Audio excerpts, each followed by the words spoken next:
Жауынгер мырзалар, бүгінгі біздің өтетін тақырыбымыз автомат АК-74 арналуы.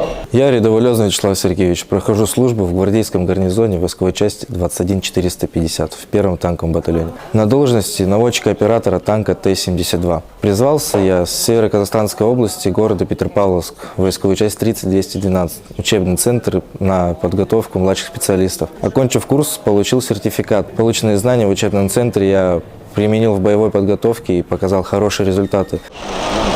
Все, давай, Вячеслав Сергеевич, поздравляю. Счастливого пути, родителям привет от меня передай. Был поощрен командиром части и получил краткосрочный отпуск домой. На этом я не хочу останавливаться, хочу получить высшее образование, поступив в вуз, который нам предоставляет Министерство обороны для солдат. Хочу сказать своим друзьям, младшим братьям, чтобы они, как я, приходили служить в армию и выполняли свой военный долг перед Родиной. Армия из молодых ребят делает поистине настоящих мужчин. А вот и мой поезд.